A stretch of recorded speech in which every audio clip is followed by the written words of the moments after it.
During the primary process, Hillary Clinton was asked by Anderson Cooper in a debate, which enemy are you most proud of? It's an interesting question. I like that question.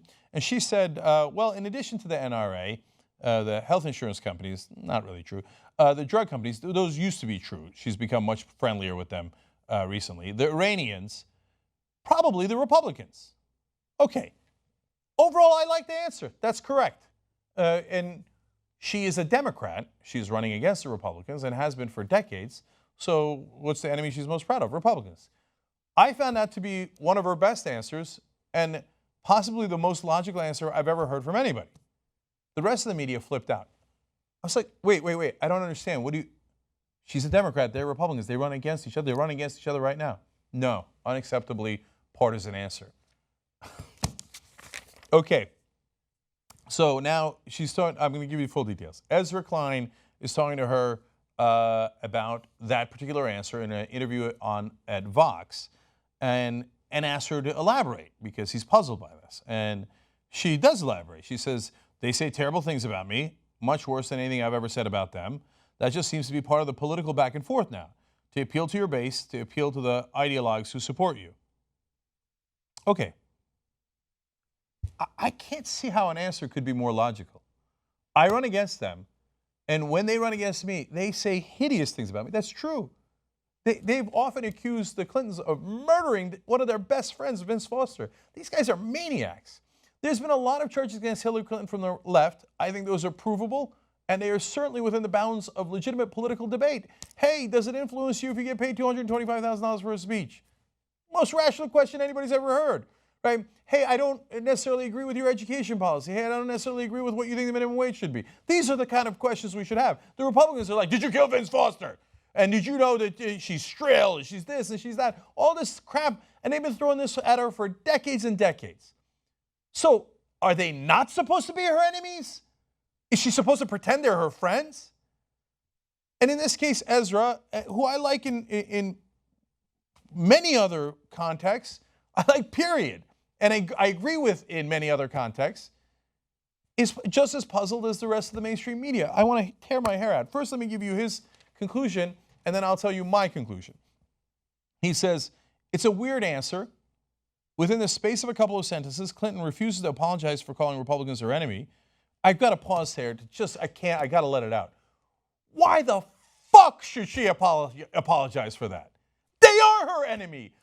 What kind of insane, bizarre world do you live in where you're not allowed to call your political opponents your opponents? Of course they're your enemy. What do you think, you're playing patty cakes with them? Do you think the Republicans are playing patty cakes with you? You think that they don't think you're their enemy?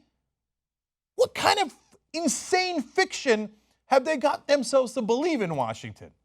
Okay, let me continue.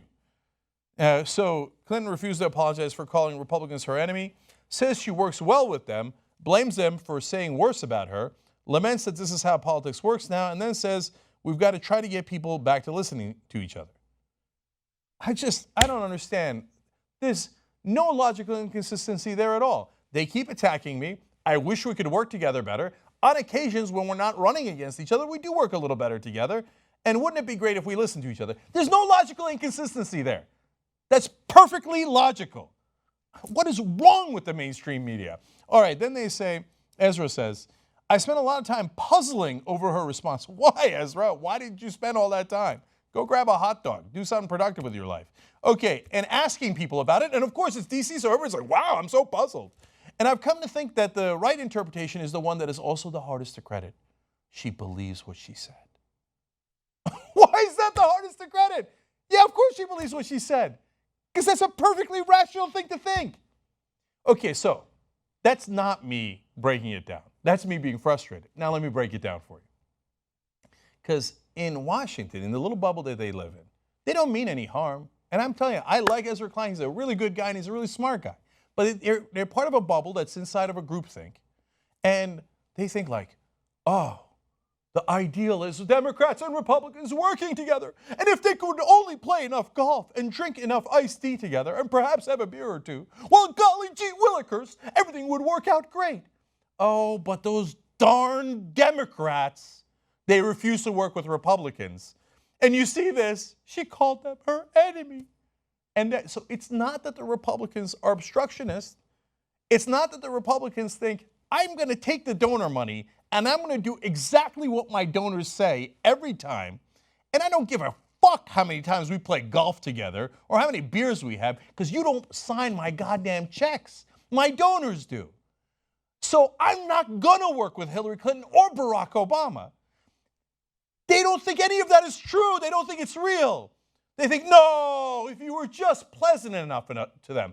And since Obama was not pleasant enough, he didn't like to be their friends, and now Hillary Clinton is not pleasant enough because she calls them her enemies, it's the Democrats' fault. Are you insane? Have you lost your minds? Look, and I'm not putting it all on the Republicans, and then this is not he said, she said, this is not false equivalency. What I'm telling you is all of these people do what their donors tell them to do. I know that's an outrage in Washington. Everybody who watches this in Washington will go, tis, tis, tis. This radical over here on the internet, how dare he do this? How dare he say that these honorable gentlemen and gentle ladies of our beloved political circles are actually people who are actually just water boys and water girls who carry the water of their donors. But that's what the rest of the country thinks. You know why? Because they're right. And it's provable. Princeton studied 2 decades of policy. Direct correlation with donors, no correlation with public opinion. So you're wrong, you're wrong. It isn't about being pleasant. You misunderstand all of politics, all of it. And then you go and write these nonsense articles about if the Democrats were just more pleasant to the Republicans, everything would be fine. No, it wouldn't. No, they would still do the same exact thing they are paid to do. And I say the Democrats do it too because they have their donors. And that's why we have obstruction, because the donors don't agree. On the issues that the donors agree on, all of a sudden bipartisanship.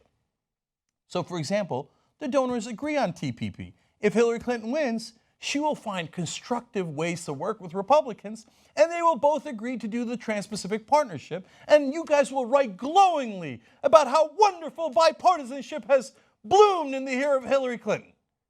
And then you'll go back to, oh my God, they're fighting again because they didn't have enough iced tea together. No, they agree to that because their donors agree to it. So please stop hurting the country by writing nonsense like this. Yes, Democrats and Republicans are political opponents. There's nothing wrong with that. That's a reality. Yes, the donors control, and golf and iced tea and being pleasant never going to make a difference in today's America. Maybe it made a difference in 1955 or 1965. It doesn't make a difference today, so snap out of it.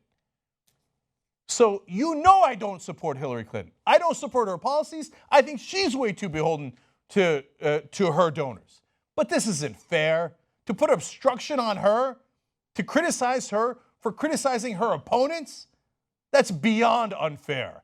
And it's wrong. It fundamentally misunderstands the political process. And this is why the mainstream media is losing all of their viewers, their readers, etc. Nobody trusts you anymore because you don't understand politics. Sorry, but that's the reality.